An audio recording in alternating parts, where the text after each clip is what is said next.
what I notice is that I have the leadership team take a test and I say, what's our mission statement? And I get 8 different answers of what our mission statement is. And for me, that was shocking because if we're 0% aligned at the top, like how is everyone else more aligned? And I started digging more into this. And I just went back to my time in the submarine force. Every mission we had was a code word. It was 1 or 2 words that allowed everybody on the submarine, even the people who were 18 and 19 years old, to go, hey, yeah, we're on mission Operation Spearhead. And so it was that time where I was able to see in companies that were basically going to go out of business. I had to work with the same exact quote unquote crew of people.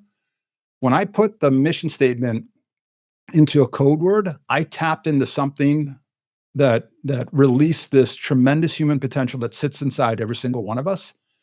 And that was my success, believe it or not, as a turnaround CEO. A lot of people skip over this. They go, yeah, 42-word mission statement. I ask them, what's your mission statement? They're like this. Let me go get the binder. And I go, no, you can't do that. Like, or I say, hey, let's go walk out into the manufacturing facility and ask them what the mission statement is. And they're like, well, maybe they don't know, et cetera. So like what I would share with you is I called it lead with purpose because that's the first thing we need to do. I'm a master black belt in Lean Six Sigma. I have master's degrees in nuclear engineering and physics, and I want to take and like rip a process apart and everything. And we should do all of that.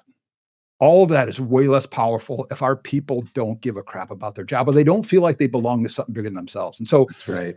Gen Y and Gen Z, they demand this. And I get offended by this because I'm a baby boomer and I go, right. Hold on, I demand purpose too. Right. So that's why I started Lead with Purpose. And we've done this with over 500 companies, Seth.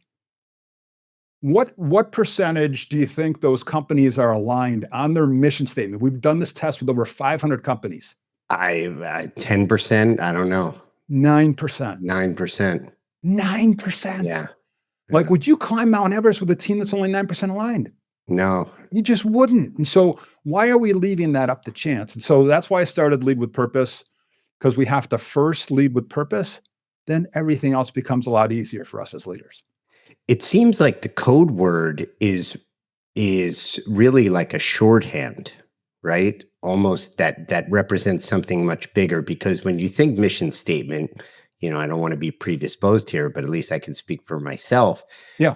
Mission statement is that 42-word or that 3 bullet points, run-on sentences that, have all these, multi-syllabic words and aren't really great grammar or semantics, but try to capture some ambitious aspirational idea. And I think the appeal of the code word is, something that it reduces it down, people can identify with, and simplifies it. There was never any confusion. 130 crew members, never any confusion. What operation are we on? We're on Operation Sunshine. Like everybody knew that. Right. And then down below, is that coming to surface, Operation Sunshine? Actually, that's the first nuclear submarine that went underneath the North Pole. It's the Nautilus. And it was so they called it Operation Sunshine. So I can use that one because I can tell you that one. The other ones, right. I don't know if I can tell you. Yeah. But anyways, there was never any confusion on that. And I was stuck. I had a 42-word mission statement that I had created with this company. No one knew it. And I was like, well, I got to try something. And I just go, hey, let's code word it. And to my surprise, it was amazing what happened. Everyone finally, because if you understand the mission statement, then you're going to go talk to your department.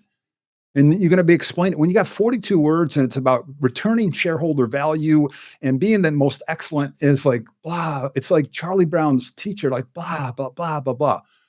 And I know a lot of people don't read newspapers anymore, but we do read articles.